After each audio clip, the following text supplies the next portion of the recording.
Hello and welcome to tonight's episode of History Behind the Page, the live series where you get to know more about the people behind your favorite history pages. Super excited for tonight's episode. We have JD from the History Underground and Chris from Vlogging Through History, both of them back on History Behind the Page. My Siri all of a sudden. We're back. Hopefully it doesn't happen again. Anyways, we'll get Chris and JD on here in just a second. This will be super fun. This is also a live Q&A too as well, so you are more than welcome to ask questions. I do ask that on the bottom right hand corner of your screen there is a little question mark bubble. Go ahead and submit your questions there, as sometimes they get lost in the comments and we want to make sure we get to all the questions that we can. So let's go ahead and get Chris and JD on here, and we'll get this lovely Friday Eve.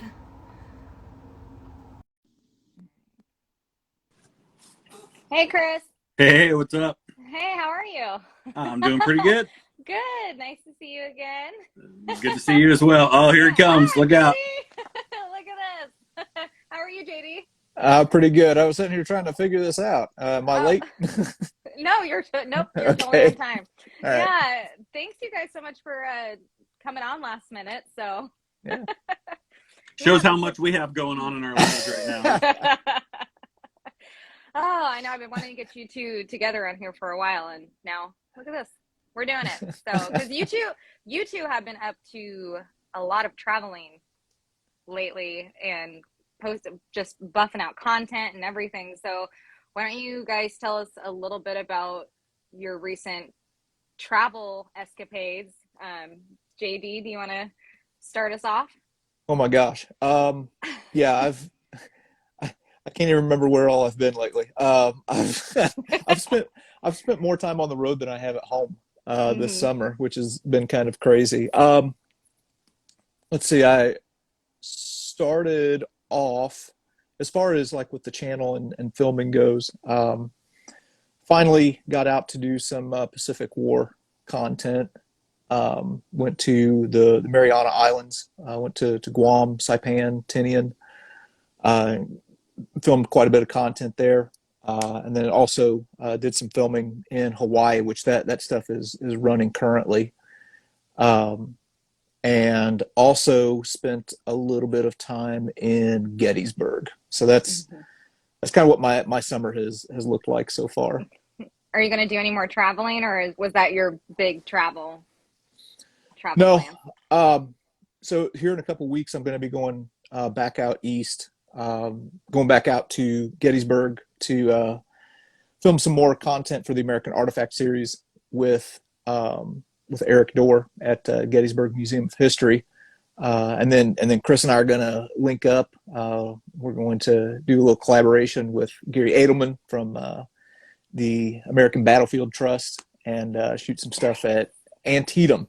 I've had people on my back wanting me to go to Antietam for a long time. So finally, I've never been there before, so I'm pretty excited to go check it out. That's exciting. Chris, you just came back from Europe again, correct? You're muted.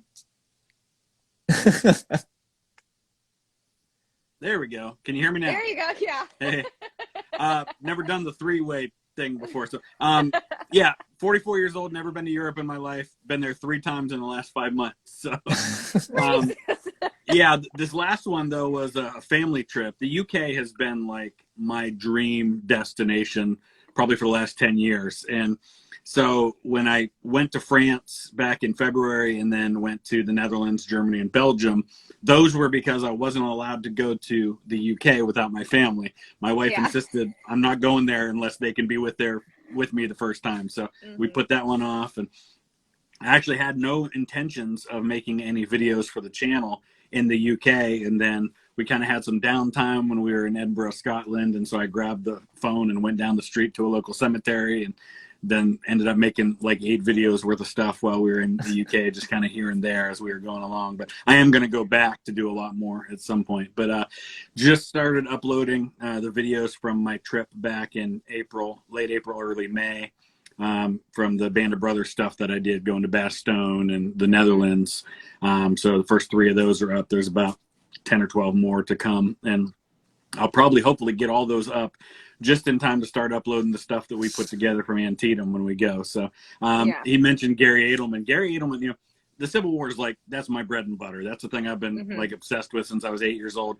Gary is the one guy that can make me feel like an absolute noob when it comes to the Civil War, just because of how much that man has in his head when it comes to the Civil War. So I'm excited to learn from him while we're there.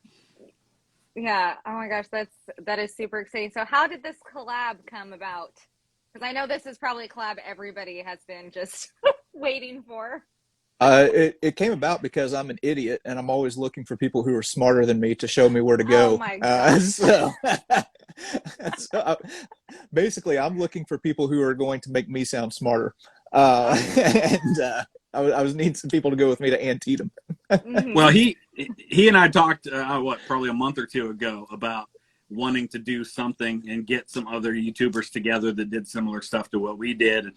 I really just, he and I kind of just talked briefly about it, and then he kind of went and did all the work, talked to Gary, and kind of lined all this up and said, hey, what about Antietam? I'm going to be in Gettysburg. Gettysburg and Antietam are pretty close, and he and I have both done a lot of Gettysburg stuff lately, so I think Antietam will be a nice change of pace. And it's a battlefield I've been to a couple of times, but I've never been there for more than a couple of hours at a time. It's been like, on my way to Washington, D.C., I stopped by for a few hours. So I've never really spent a lot of time. So we've got an Airbnb right there in Sharpsburg.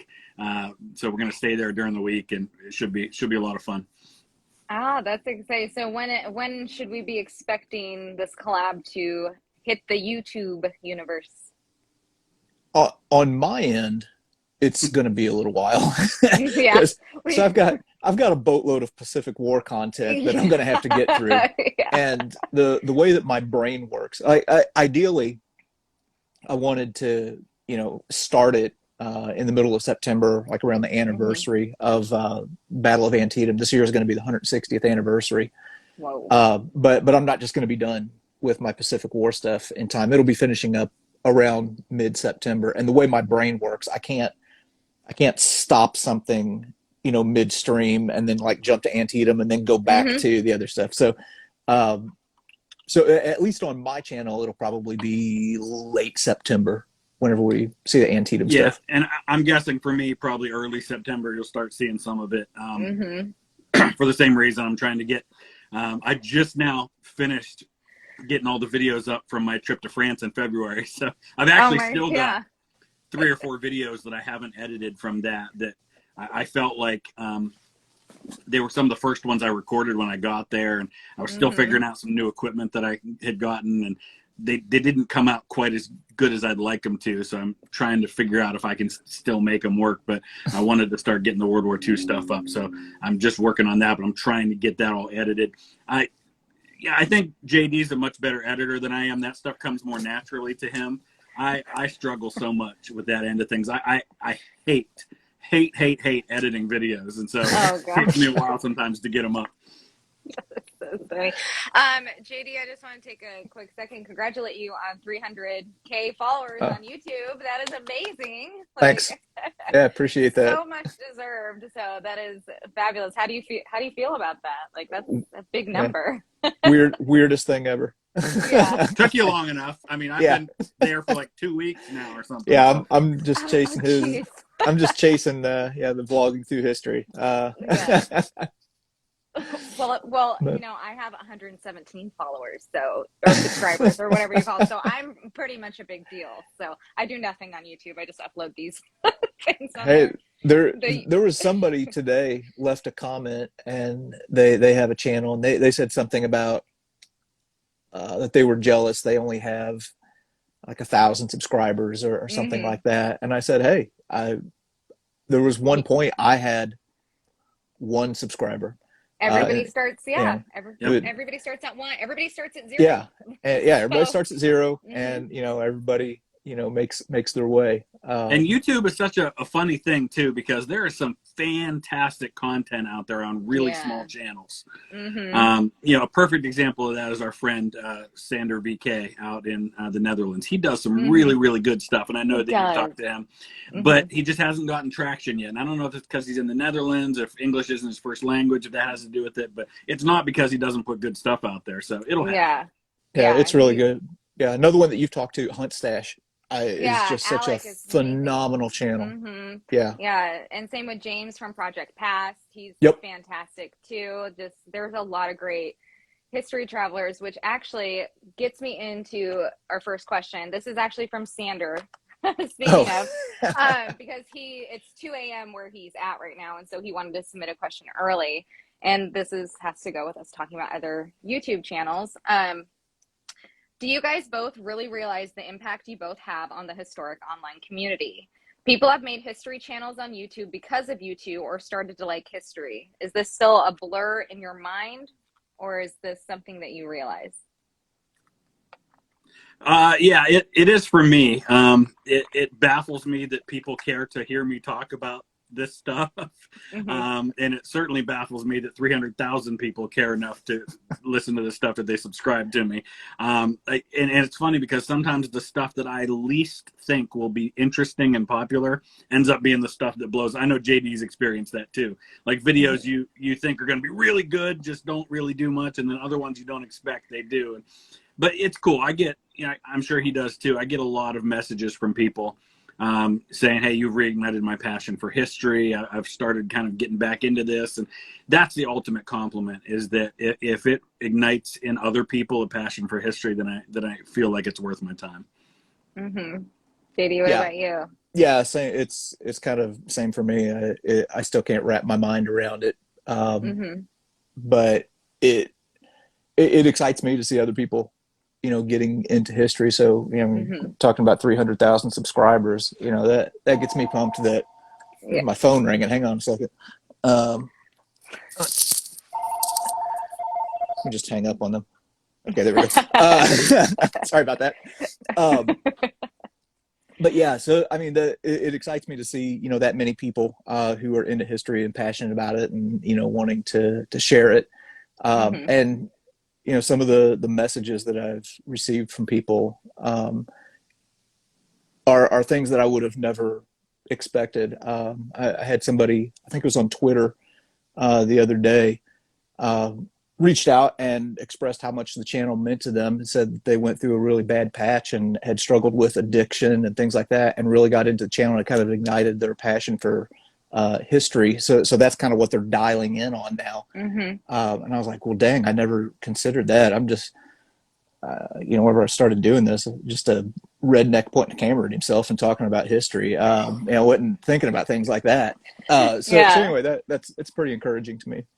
Yeah, no, I think that's amazing. A lot of people who I've interviewed on this series show, whatever you want to call it, silly Instagram Live, I'm like, how'd you get started into doing your YouTube channel? And it's always JD and Chris vlogging History Underground, and I'm like, if I had a nickel every time somebody said that, I would be very semi-rich. Well, Sander, I mean, JD, didn't you tell me Sander, like, directly was because of you that he started his channel? Like, it was something you said to him.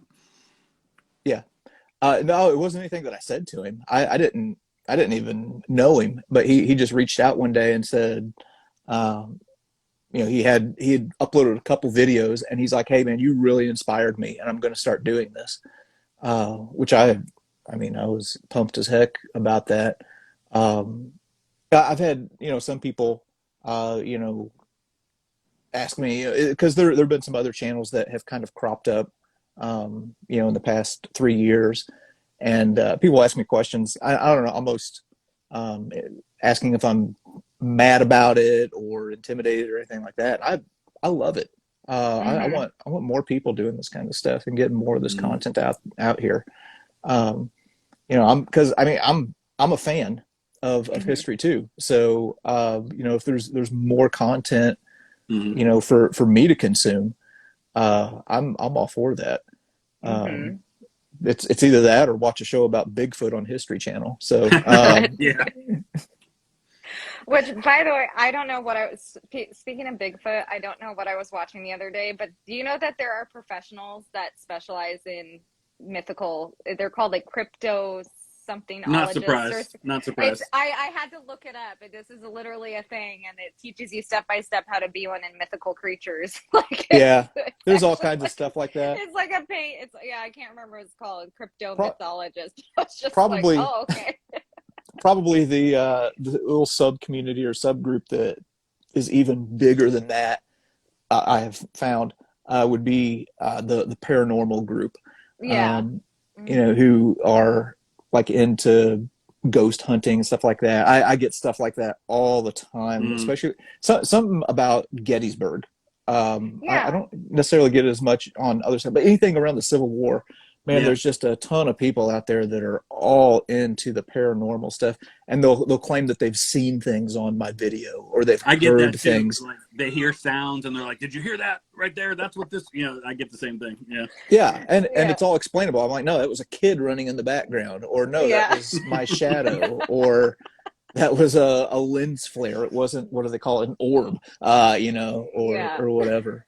Um, but yeah, there's yeah, it's it. So, I don't even know what to say about it. I don't want to be yeah, too that's like, harsh yeah. on it. I get it. I get it. So for question, obviously for both of you, but JD, especially you being a history teacher and you guys Mhm. both, pushing out the history content and being passionate about it. How do you think kids nowadays learning about history? What do you think is like not lacking, but why do you think people nowadays just aren't that interested in history or want to learn about it or any of that type of stuff? So anytime that I'm talking to people and that I don't know and they're asking what I do, or they find out that I have a background in history education, a lot of them will say, "Oh my gosh, I hated history whenever Hmm. I was in high school." And within about 3 or 4 questions, I can usually figure out it's not that they hate history; they hate how it was taught to them. Hmm. Hmm. So a lot of history, and I had classes like this, was come in, sit down, open the book, uh, read chapter 15, section 1, answer these questions.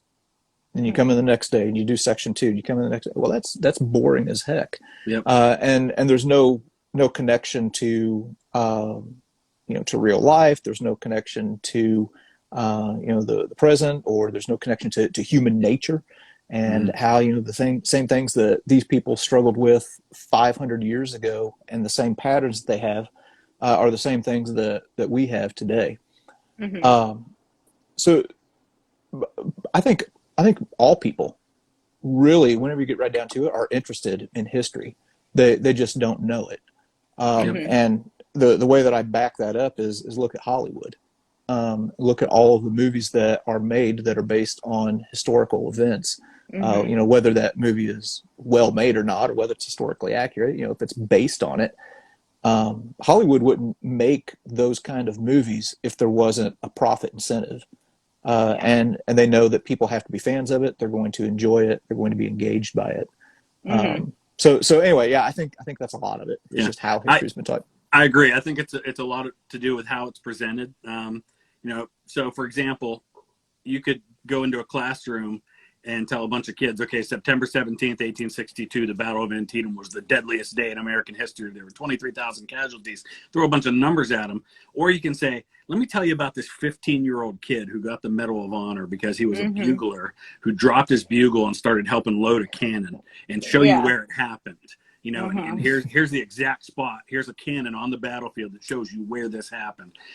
That kind of stuff engages people. Those stories, those that making it real and making it interesting. And I think, my wife has never been really into history, but since I've started this channel, she watches my videos. It started out as her kind of just being the supportive wife, but then she actually Hmm. found herself really liking them. And she and Yeah. I were watching a couple of JD's Pearl Harbor videos last night, and she's really into it because it's presented in such a way that makes it interesting. Most kids that I talk to that loved history in high school, it was because they had a teacher who taught it in such a way that made them love it.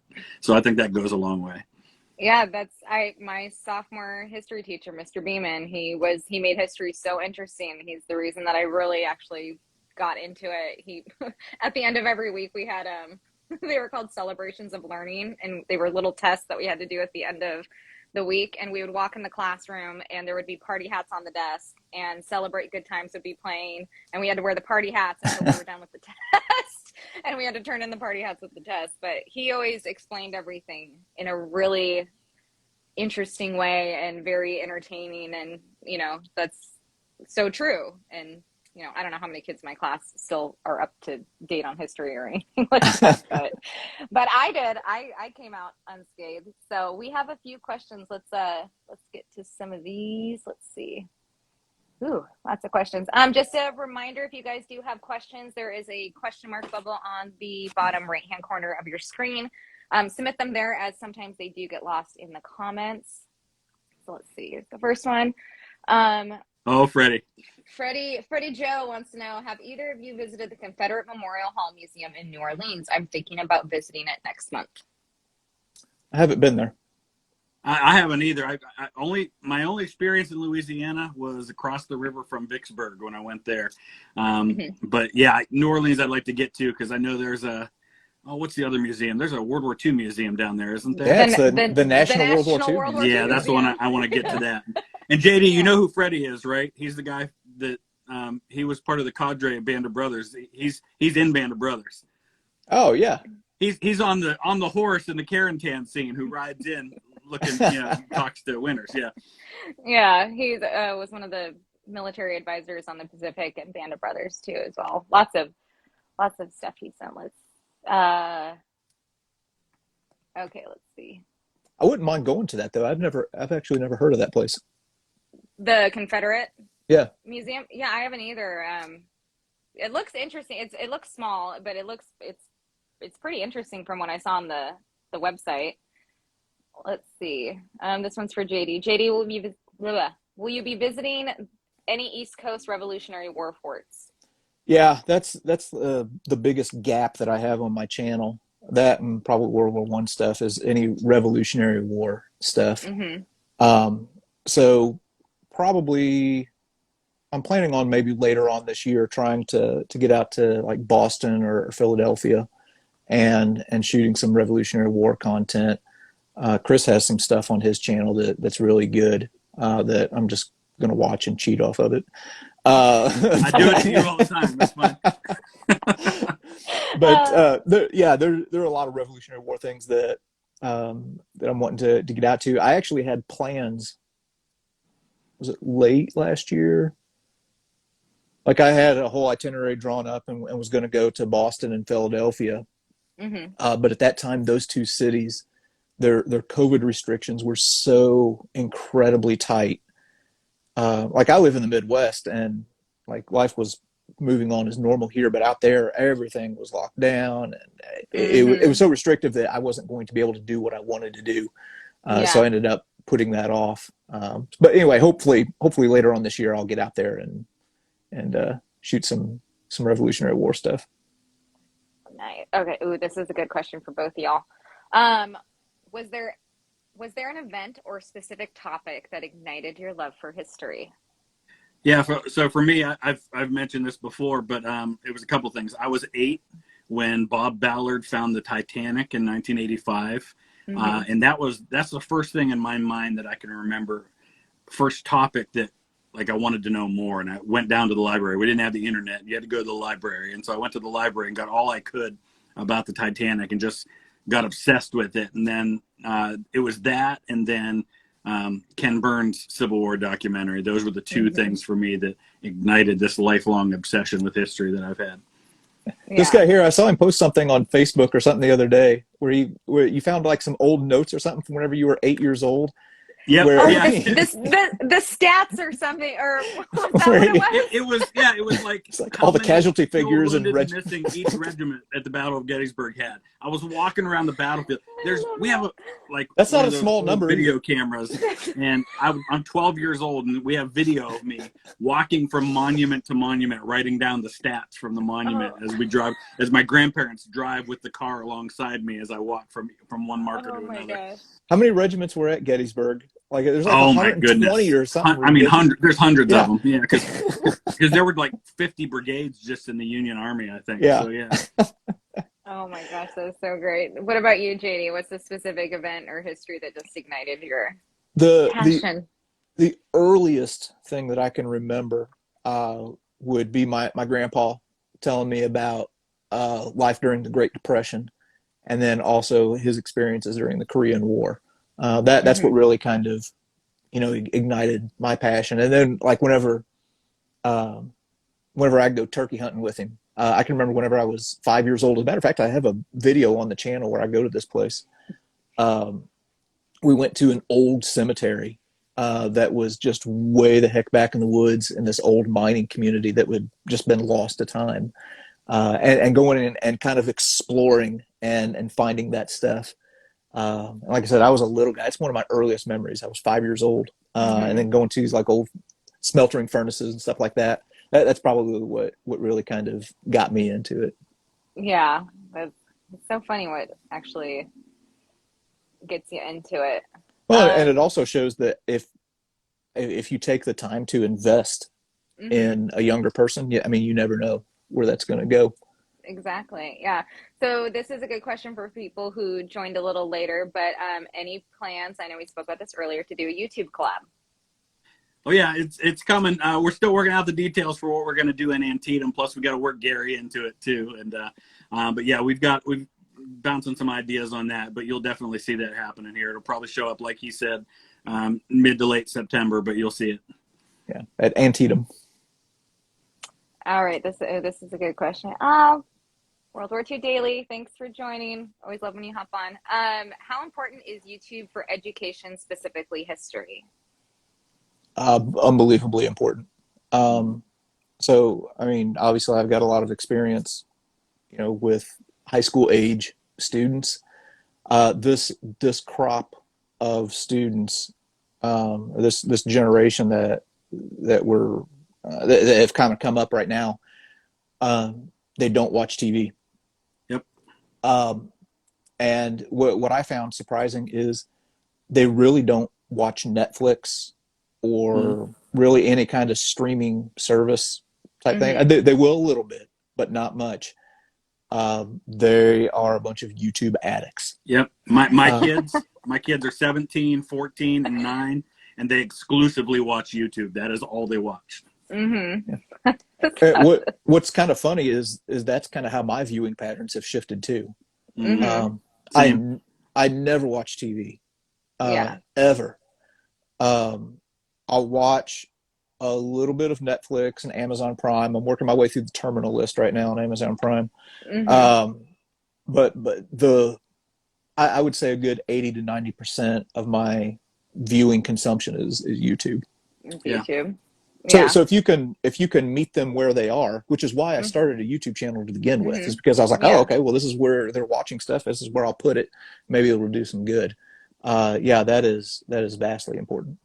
Yeah. No, I think that's great. Well, I mean, and honestly, you can literally find anything on YouTube, like anything Mm-hmm. that you want to know about. There's somebody who's posting a video on there of, you know, whatever, and history has become a huge thing. There was a Yeah. really good question. There was actually a really good question in the comments.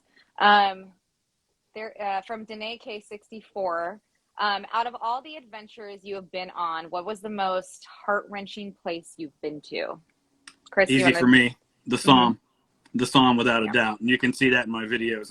Mm-hmm. I have never in my life that and the Douaumont ossuary where you see the bones of these tens of thousands of soldiers mixed in. I've never experienced anything like that in my life. It was pretty overwhelming.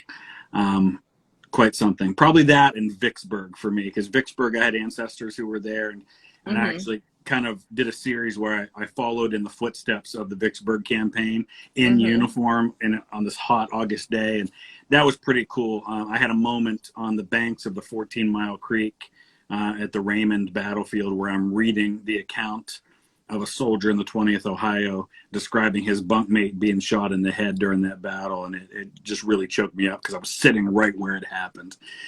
So the Somme and those other places for me.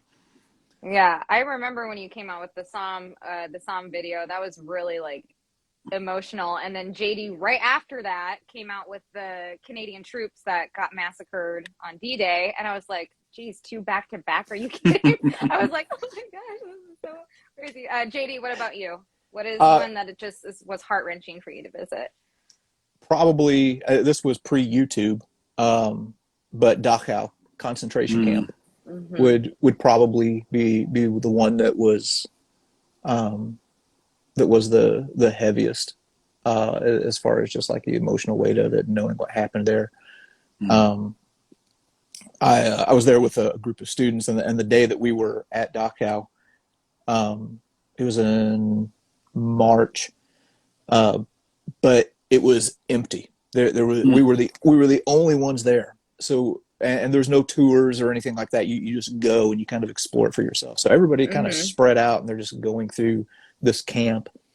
And I went to the gas chambers and went in there by myself and just kind of stood there for a minute and, thought about everything that had happened there. Probably one of the more haunting places, not in a paranormal way, but in an emotionally heavy way that I've ever been.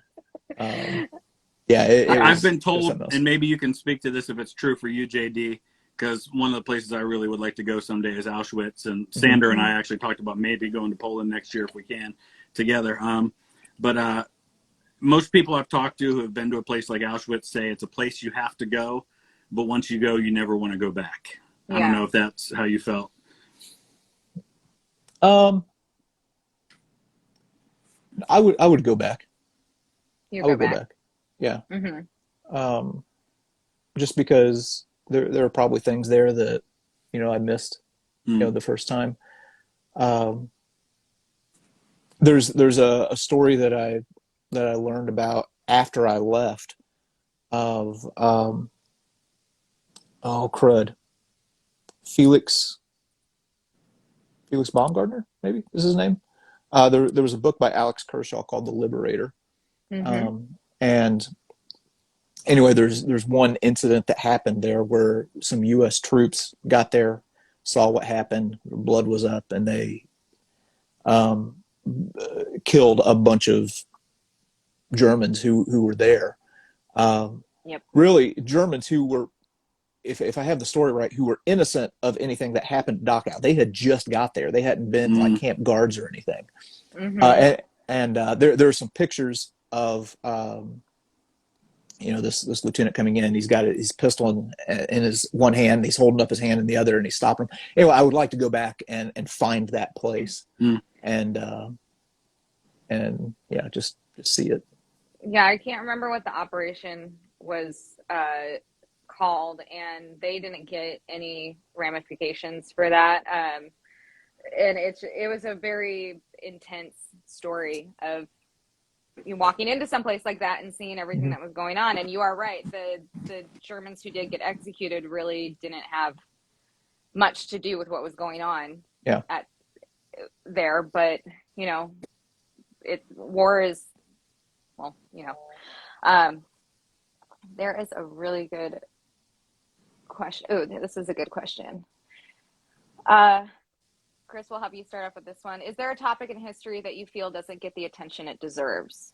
Yes, World War I. To me, the most consequential event in the last 500 years, if not more. I mean, that's just my personal opinion, which is why I made that my first trip to Europe, because I feel like, my gosh, I mean, listen, World War II, we all know how important World War II was, and we are just so overly saturated with two things in the U.S., the American Civil War and World War II. And I don't have a problem with that. in which I know, JD, those are your two things, right? Guilty. Hey, I was. Civil War is my story. I'm obsessed with the Civil War. But I feel like World War One, for the importance of that event and how it changed the world and how it set up everything that came in the 20th century, like nobody talks about it. And you know, I'm starting to find that there are some really good like movies that are out there. I watched one last night. I think it was called like The Final Journey or The Journey's End, I think it was called. And just, you know, of course, 1917 came out. But man, I just feel like there's so many stories that haven't been told about World War One. Yeah. How do you feel about the documentary They Shall Not Grow Old? Fantastic. Loved it. Absolutely loved it. And Such a my good wife did too. And my wife doesn't like history, but she loved that. Yeah. It's an amazing documentary, and I feel like that's starting to get people a little bit more into, because that came out what, 3 years ago, maybe longer. But the detailed, I didn't know so much about World War One until I saw that in theaters, and it's just crazy. But like, it's just insane. JD, what do you think is a topic in history that you think doesn't get the attention it deserves? Reconstruction. Mm. I would say. Oh, Good one. Good one. that is Like a good one. the Civil War ends, and then everybody's like, "All right, well, I guess we'll just hang out until World War One rolls around." Yeah. Reconstruction was such a mess in this country that had such long lasting effects. And I'm thinking about a political cartoon from that era, and it shows this African American family, and they're huddled down, and over them there's this like a white plantation owner, and there's also these guys from the KKK, and down below it says worse than slavery. There was such just unabated flow of violence that happened, and so much that these newly freed slaves had to go through, that I think probably doesn't get the attention that it does deserve. And I think if more people knew about it, I think you would have I don't know, maybe a little bit more context on, you know, a lot of different topics and subjects. Yeah, there's a comment from John Chance here. He said, in Mississippi at my school, at least we go deep into the history of Reconstruction due to how corrupt the states were to basically keep slavery going. Yeah, because after the, 13th, 14th, and 15th Amendment, then there's just a slight adjustment, and then there is a legalized form of slavery in the form of sharecropping. And to a lesser degree, tenant farming that happens. It was slavery in all but name. They just found a legal way around it. Yeah. But yeah, I would say that in general, I mean, you can go find 1 billion documentaries about the Civil War and 2 billion about the Second World War. A handful. World War One has started to get a little bit more traction. A little bit. On Netflix, I just saw today that there's some production company or something like that. They're redoing all Quiet on the Western Front. Yes, they are. Yep. Oh. And if they screw that up, boy, I don't know. I'm gonna. You might see me out on the street with a torch in my hand or something like that. They better get that right. But anyway, all that to say that you see the stuff about really any kind of war, but not. I can't name but maybe a few documentaries on Reconstruction. Yeah, and there's a few movies here and there that kind of touch on it. Free State of Jones. Free State of Jones, where you get a little bit of a glimpse into what Reconstruction was like. Yeah, I kind of feel, well, not as much topics that doesn't have a lot of documentaries to talk about. That's the Korean War for me. I've been on a gigantic rabbit hole for that. And I mean, there's I think just a handful of Korean War documentaries, and most of them are on the Chosin Reservoir, but there's nothing really more in regards to that, because just like World War One, they both were like forgotten wars. They were like, Yep. which is insane because they were super impactful to to our country, you know, and everything. So there was actually a really good. We need more Cold War movies from the Eastern perspective. Yeah, The Frozen Chosen. Yep. Okay, let's see. This is actually funny. I don't know if you guys have watched this show at all. Do you guys know Oak Island? I am familiar with it. Oh, okay. I've not watched it. I've not seen much of it either. Okay.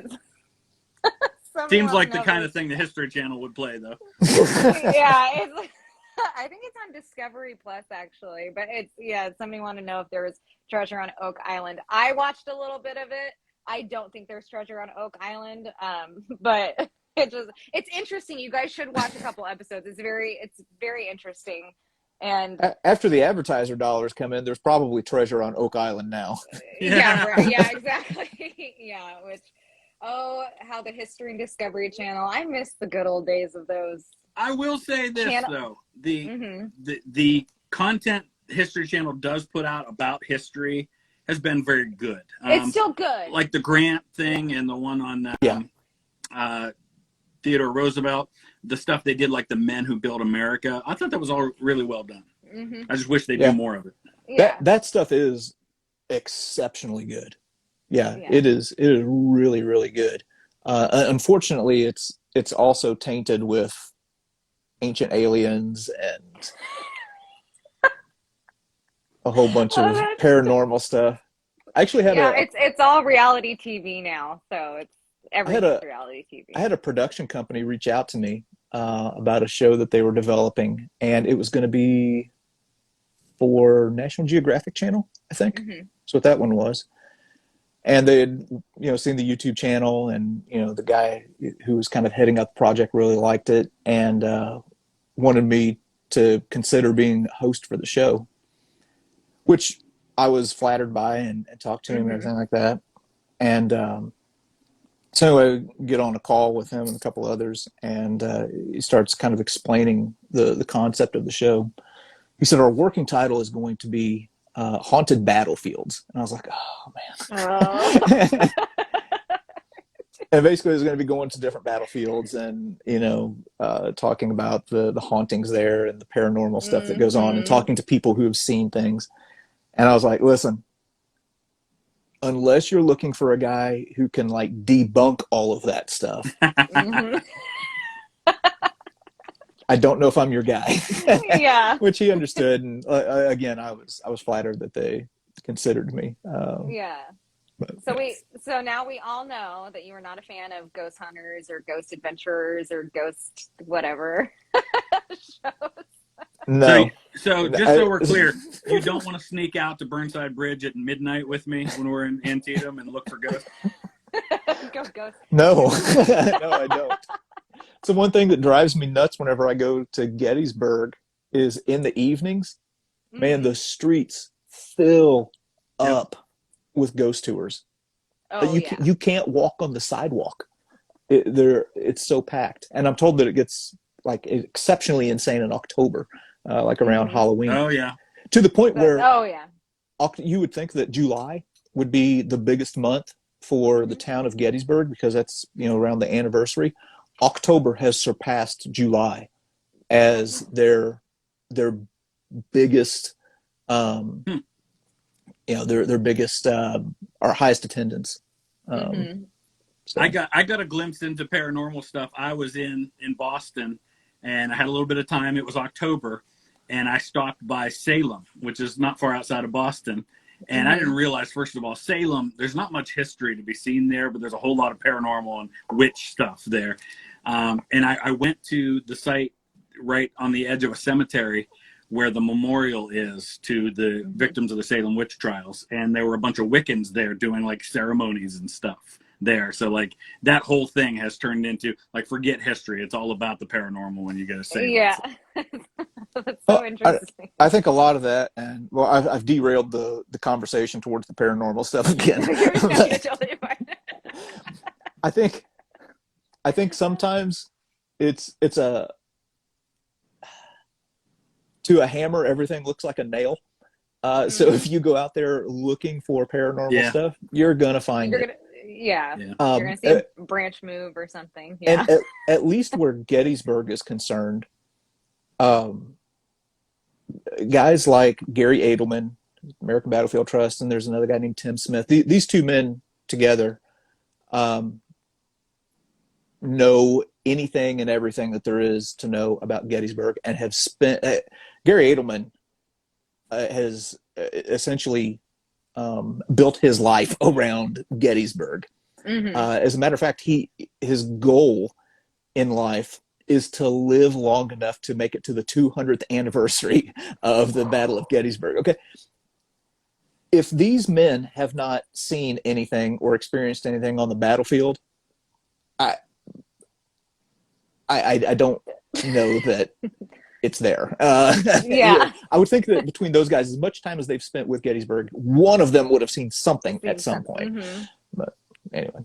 But hey, if that's your thing, and if that's what you draw enjoyment from, and if it gets you into history, go for it. Having just gone on a tour around the battlefield with Tim and Gary, I can speak quite clearly in saying that, they absolutely do not buy any of that stuff, because they talked quite a bit about that. Yeah. Wait, Chris, didn't you do the Jack the Ripper tour?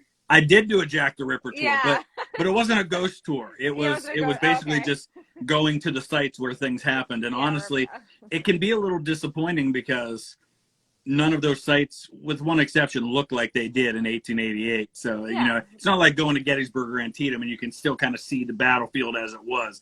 I mean, London looks completely different, Whitechapel does, than it did then. So, but it was so cool. Oh, that's awesome. My mom wants to do a Jack the Ripper tour. During COVID, she went on a Jack the Ripper YouTube bender.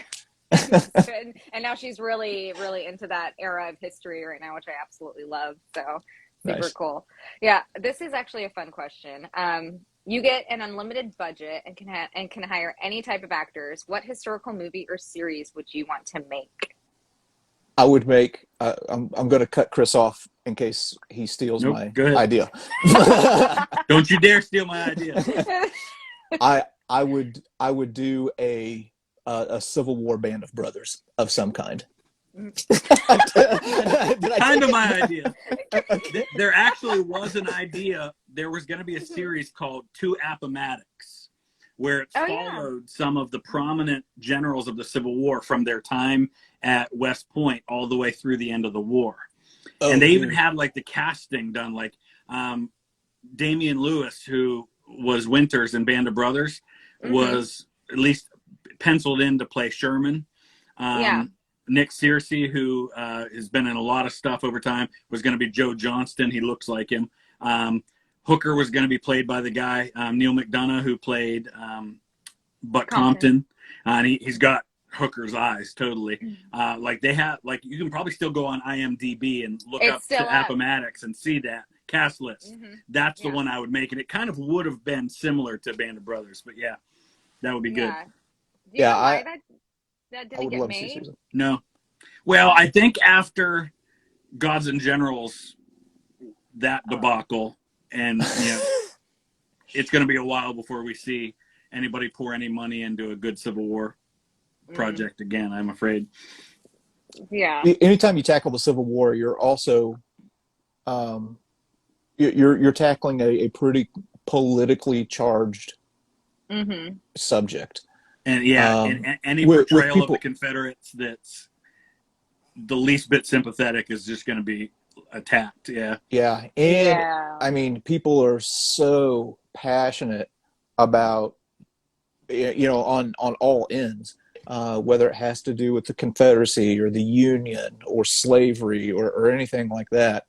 I mean, I've had videos where I have successfully angered everybody, and it's so I think that's a tough one for Hollywood to handle. But man, in a perfect world, I would love to see some sort of Civil War Band of Brothers where they hire actors who actually get a Southern accent right, not bringing in some dude from Britain who just butchers a Southern accent.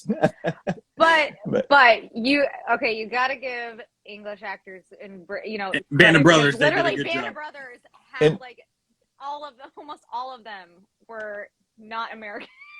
Yeah, they Insane.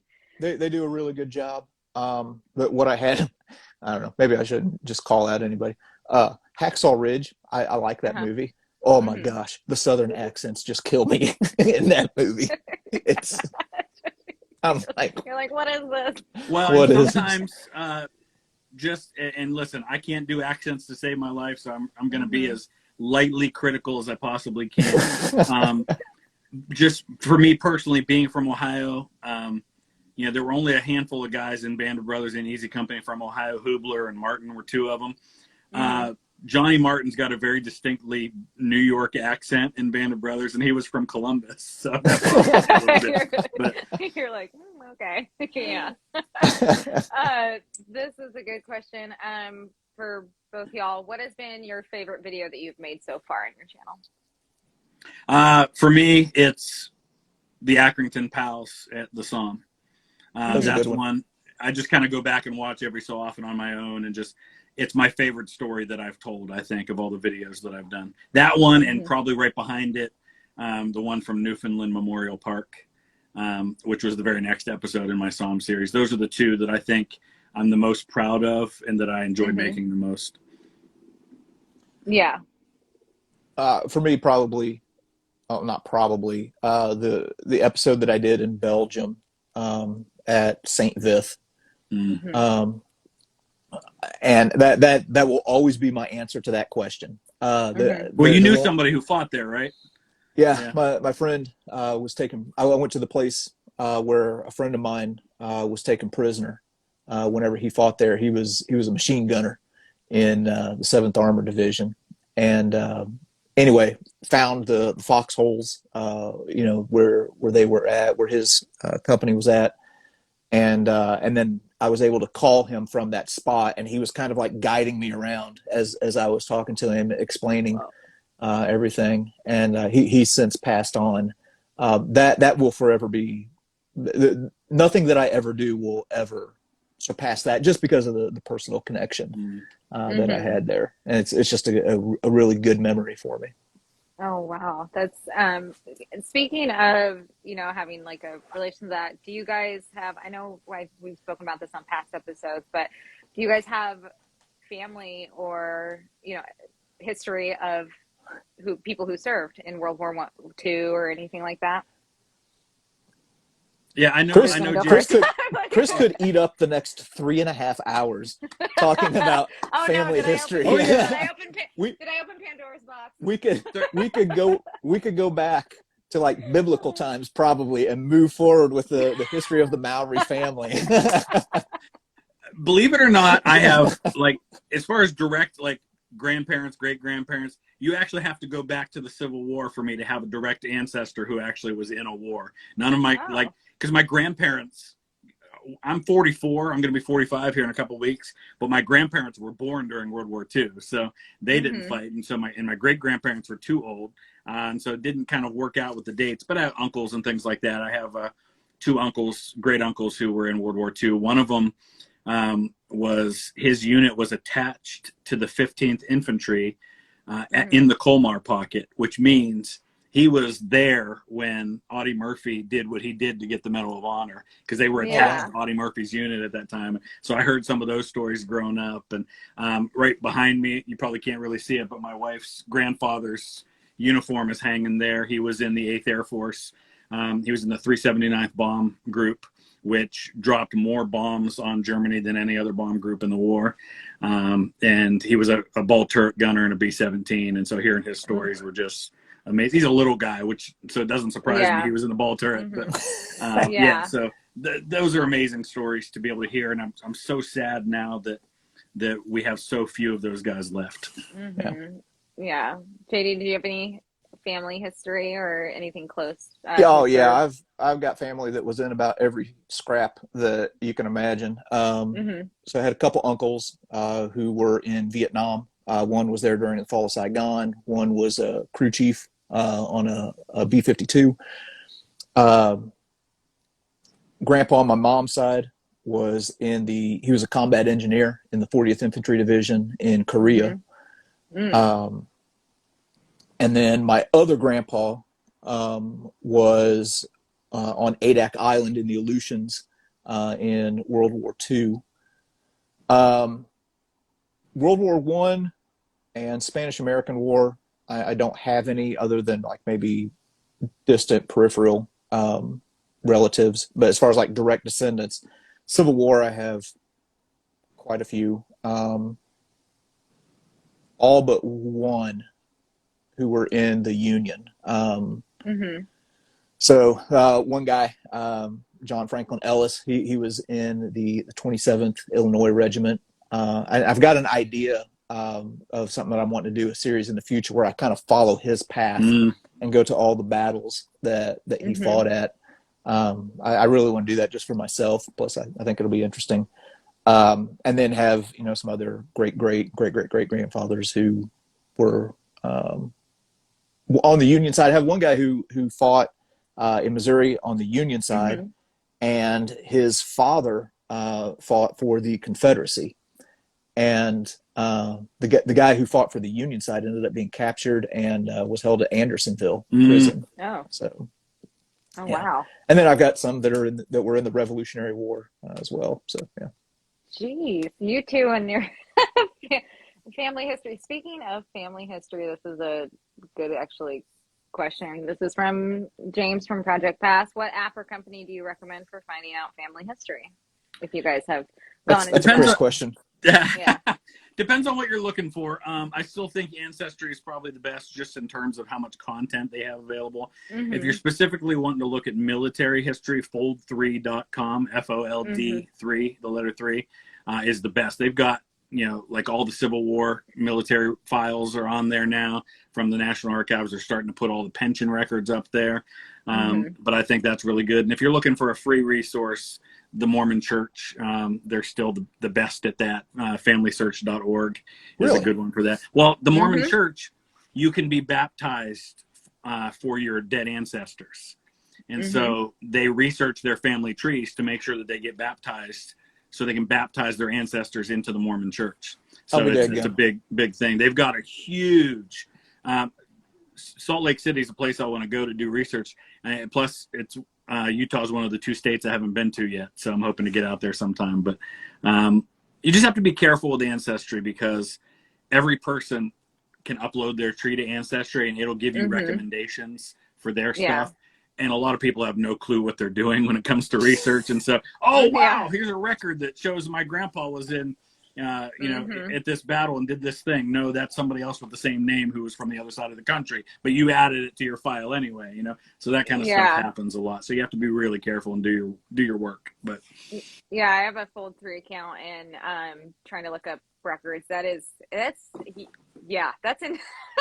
it's really tough because there's multiple names of the same thing. It's hard to just getting all But one of the reasons I love that, and we were talking about ancestors, I have 13 direct, like great grandparents who fought in the Civil War. My wife has 1, so most people don't have 13. I'm really lucky there, but it gives me a personal connection to it, like to be able to go to Vicksburg and stand in the exact spot that my great grandpa was, and kind of think what he was feeling. It gives me a way of looking at history that I might not otherwise have. So it's kind of cool. Yeah. So my mom is really big into Ancestry and all that stuff. And she recommended FamilySearch.org is also a really great resource. That's the Mormon Church one. Yeah. Yeah. FAMY search.org. So that's another Ancestry type of website. Okay, let's pull up some more questions there. I like answer questions on so many. There's a lot of questions here. Let's see. This is actually a really good one. For people who do want to know this. Other than American Battlefield Trust, are there any organizations that you guys know of that are similar to it that people want to look into? I don't know of any that are that big. But a lot of battlefields will have some sort of preservation trust or something like that. The one that comes to mind that really has done some insanely incredible work is the Battle of Franklin Trust. Um, so Franklin is just south of Nashville, Tennessee. And man, if anybody ever goes to Nashville, you're in that area, you really need to go to the Battle of Franklin site. They reclaimed and are still in the process of reclaiming a battlefield that was lost to urbanization. And they've gone in, and there was like a Domino's or a Pizza Hut or something like that, and they bought the land and then tore down the buildings, a lot of like what the American Battlefield Trust does, and then have restored this. And in the process, at this particular spot, there was it a cotton gin? I think there was a big old cotton gin there by the Carnton House, or not the Carnton House. Anyway, but they found the foundation to this structure that was, all of the guys who fought in that area made reference to this building. So anyway, that's just one example that I can think of off the top of my head. That's pretty cool. This is actually a cool question for both of you. You both have been instrumental in my own YouTube channel. Thank you for that. Are Awesome. Historical tours worth the price, or is it better for a DIY your own experience? I would say both. There's something special about, like, so for example, when I was out in the Netherlands and we went on a tour with Joris, who's the Battlefield Explorer, is what his name of his organization, his tour company is.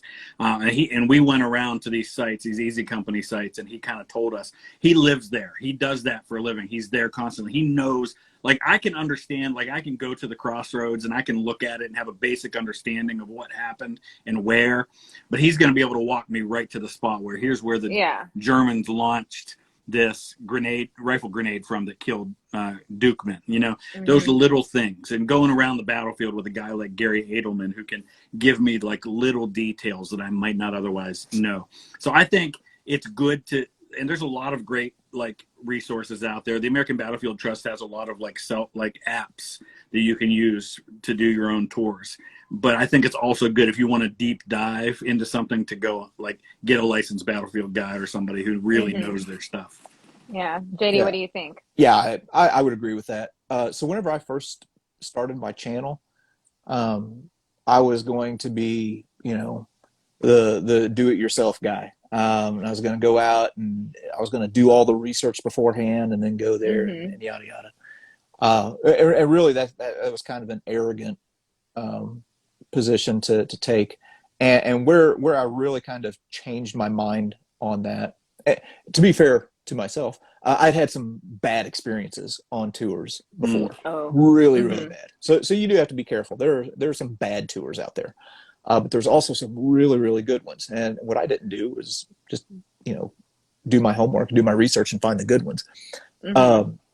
Where I really realized that it's better to tap into, the knowledge that's already there, was after my first trip to Normandy. So I went to Normandy. I was only there like 2.5 days or 3 days. And whenever I go back and watch that, well, I don't really watch my own stuff, but if I go back and people like comments on the videos and stuff like that, I kind of cringe a little bit at how I tackled that first trip to Normandy. And Paul Woodage, who is another guy on YouTube, has a channel called World War II TV, which is just phenomenal. It's probably the most underrated channel on YouTube, I would say. It is insane, just the depth of knowledge that he taps into on that channel. But anyway, he's been a guide there for 20 years. He invited me to come onto his channel.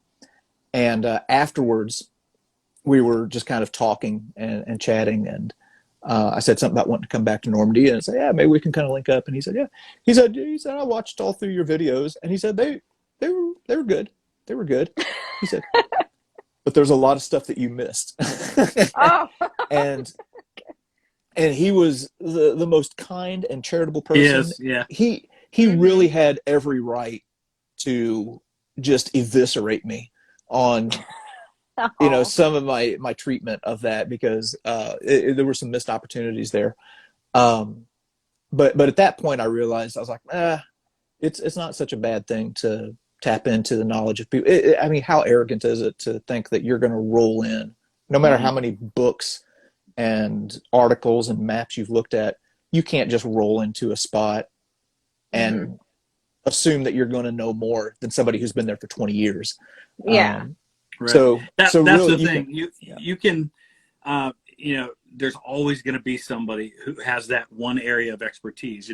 I can know a lot about a lot of different things, but I'm never going to know Normandy like Paul Woodage does. I'm never going to know Gettysburg like Gary Edelman does. And we would be fools not to tap into those resources and use them. Yeah. Oh, that's and even people who have been there for years. I mean, well, maybe not years, but I found like history in general, like it's so hard to know everything about, even if it's something that's your niche. There's just always something more to learn and everything. This is a fun question. We'll do a couple more questions. We'll wrap this up. If you could be in any battle in history and of course not be killed, imagine like you're Ebenezer Scrooge and the ghost of Christmas past. What battle would you want to be in? Observe, not be in. Yeah, I was going to say, would you like to witness? Yeah. Can we have a top 20? Yeah. I know. Wow. Like yeah. I guess for me, the one that I would be most fascinated to see would probably be Gettysburg. Just because it's one I know probably better. I probably know more about Gettysburg than any other battle I've ever studied. And so there are so many things I'd be fascinated to see firsthand, to see how they went down, to understand a little better. But no, I'd never want to be in any battle, I don't think. And as much as I'm fascinated by World War I, that is the war I would least want to have been a soldier in. So yeah. JD, what about you? What's one battle that you would like to be a witness to? I'm going to answer the question you didn't ask, and I'm going to pick two. So history people can't just pick one. It's not possible. But I'm for picking one. And this is going to sound like such a cliche answer, but the Normandy beach landings, would just like to have a bird's eye view of what that looked like, all across, across the Canadian and American and British sectors. The other answer that came to mind, whenever I heard that question, would probably be the opening artillery barrage to the Battle of Verdun. I've read things about that, and I can't make my mind conjure up what it must have actually looked like. And there are accounts of the artillery barrage being just a constant roar of thunder. Yeah, you couldn't even distinguish between. Yeah, you could. It wasn't. Yeah. It was just like a constant roar. And there's an account where soldiers see this full-grown tree blown up into the air, and the artillery barrage is so great that it doesn't land. That every time it starts to fall, it just gets blown back up into the air. So these soldiers are sitting here looking at this, and they're watching this fully mature tree just bounce around in the air. And I want to know what that looks like. That is insane. Yeah, that would be crazy to see. And so this is going to veer off on another rabbit trail, like the paranormal thing. Recently, I had the opportunity to go to the World War I Museum in Kansas City, Missouri, and I don't know how much longer it's going to be there. But right now, they have this virtual reality experience that's narrated by Dan Carlin called War Remains. It's so good. So good. Did you go through it? I have it on my Oculus. Oh, okay. The Oculus. Yeah. Intense. Okay, so take that, but then with the War Remains, like the whole experience, there's a 3-dimensional aspect. So you're like walking through these trenches, and you can reach out and you can like feel a dead rat, and you can, you're in a balloon. It was phenomenal. And kind of rolling back to an earlier question or topic that we were talking about with education and what's going to get in, that kind of stuff right there, where you make it experiential. We're not too far away from really, really. I mean, the technology is already there, but it's close to being really, really good. Where in 2022, we can put on a set of VR goggles and be in this room where the floor shakes and everything like that, and see what Pickett's charge looked like, or see what the Battle of the Somme was like, or something like that. We're very, very close to that, which is exciting to me. Yeah, those Oculus, my mom has a pair of the Oculus, and those things are, I mean, it's pretty, it makes me sick, but it's pretty intense. I get sick from it too, yeah. Yeah, you're just like, whoa. Like that, all right, this is a good question too. What is one historical fact that y'all believed was 100% true, but after research you found out it was not? It's a minor one, but the quote attributed to Yamamoto about, I fear all we've done is awaken a sleeping giant and fill him with a terrible resolve. No evidence he said that. Yeah, it was apparently like written down in his like journal or something, or a set in passing. Yeah, there's all that like stuff. Yeah, didn't the writers of Tora claim that they? That's really kind of where that one got started. Yeah, that's but they claimed that they had a source where he said it. I don't know what their source was, but it was a source where it was a piece of paper. It was one of the two. I can't remember what it. Where is it? What it was? I want to see exactly. We want resources. Yeah, along with that, going along with that, the saying or the quote that's attributed to the Japanese, where they said something to the effect that it would be a disaster to invade America because there would be an American with a gun behind every blade of grass. Oh. Now, that's true. But the quote's not. That quote was never uttered. I like that quote. Sometimes I anger people with mentioning things, debunking things. Like when I went to the World War I battlefields and mentioning the fact that the Germans did not give the Marines the name Devil Dogs at Belleau Wood. The Americans gave themselves that name, and it happened before they ever even went into combat. People don't like it when you debunk those lore stories that they have about the units they served in. Yeah. I mean, I can see why, but like, it's a cool story. It's fun to think. It is, yeah. Same thing with the Scottish soldiers being labeled the ladies from hell by the Germans. Same thing. Oh, really? That was an Allied invention, but it's still cool. Kind of going off this. Oh, where'd the question go? Oh, there we go. We'll do a couple more and then we'll wrap this up. What historical mystery would you like to see solved more than any other mystery? Go ahead. I have to think about that one for a second. Probably off the top of my head, just because I was kind of in the area recently and saw some stuff about it, is like what happened to Amelia Earhart. Good one. Yeah. I want to know who Jack the Ripper was. Now, here's the thing. It takes all the fun out of it. I shouldn't say fun when we're talking about a serial killer. Jack the Ripper is only interesting because of that name that he didn't give himself, the newspapers did, and because they never caught him. That's part of the fascination with it. If we knew who he was, suddenly it's not quite so fascinating. But I still want to know. The mystery's gone. Yeah. Whenever you were in London, did you go to anything with Sweeney Todd? No, didn't. But it's funny. Here in Northeast Ohio, there's a little town called Carrollton, which is where the McCooks were from, the Fighting McCooks, which is this family of all these Civil War generals. And almost right across the street from the McCook house is the Sweeney Dodd Funeral Home. And I always think of that whenever I see that. Yeah. Whenever I was in London, this has been several years ago, it was on a bus tour, and they talked about Sweeney Todd. Look what you did to me. Sweeney Todd. But Now, if I'm wrong about this, you can't gig me about it. But if I'm not mistaken, his barber shop or whatever, or the building that he was killing these people in, is now a McDonald's.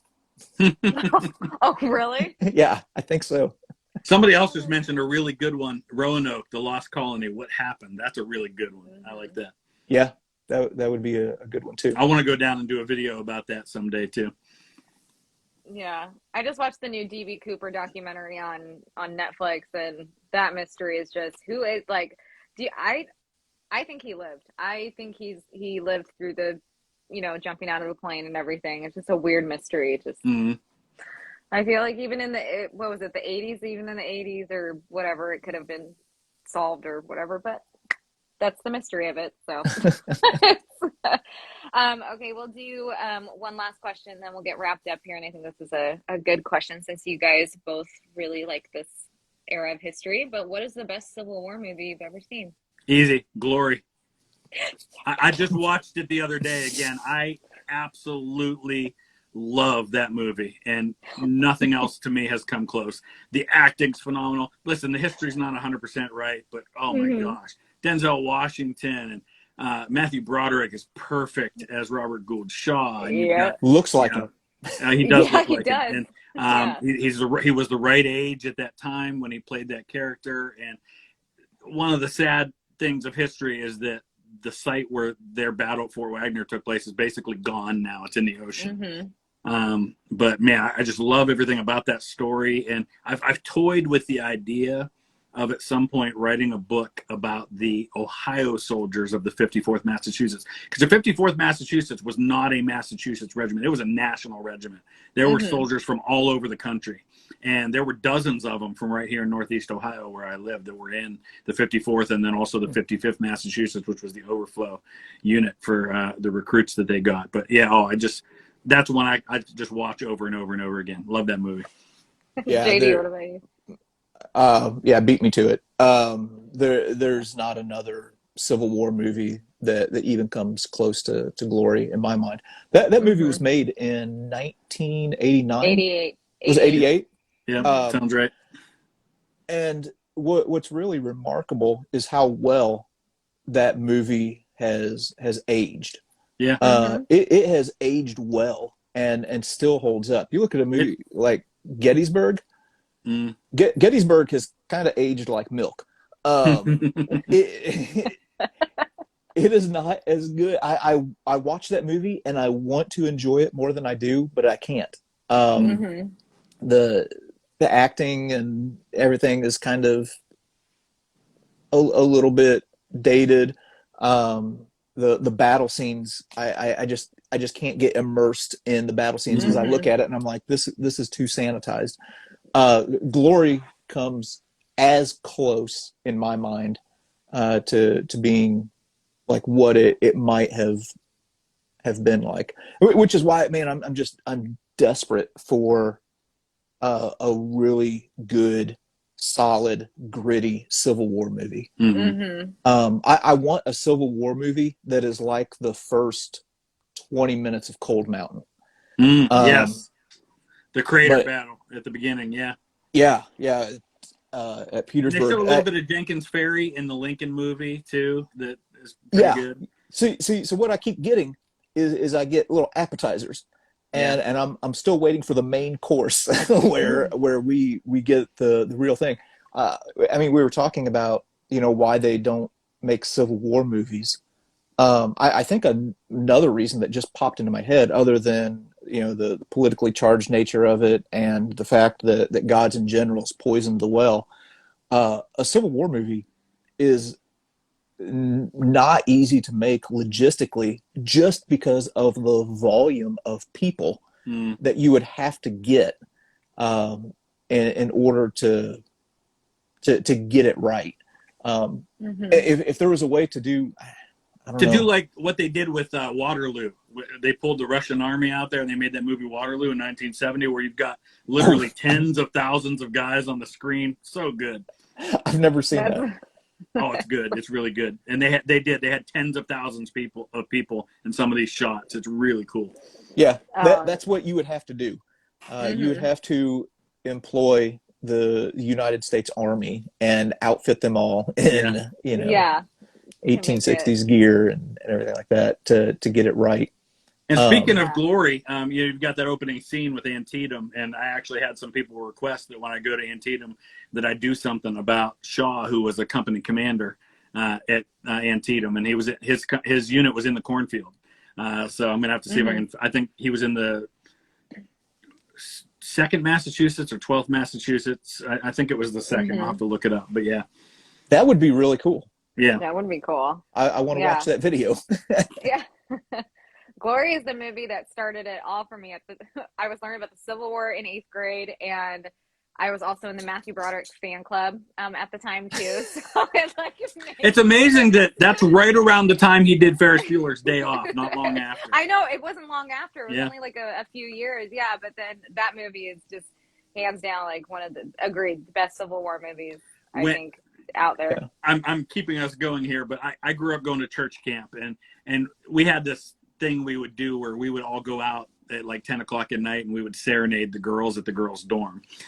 And the year that Glory came out, I had all the boys, a bunch of us, like, I don't know, I had to have been 11, 12 years old. And we were all doing the, oh my Lord, Lord, Lord, Lord. And then one of us would step forward and start like speaking to the girls. And then we'd do that. And then somebody else would go. Oh, I was such a nerd. Oh my God. I absolutely love that. So great. Curious how effective that was. Yeah. I don't remember. It probably wasn't, but I enjoyed it. Oh, that is so great. Both you guys, JD, Chris, thank you so much for coming back on again. I love having you guys on. That's fun. It's always such a treat, and everybody loves asking you guys questions and being on too. I would love to do this again in the future if you guys are down. Anytime. Again. Yeah. Ah, awesome. I love it.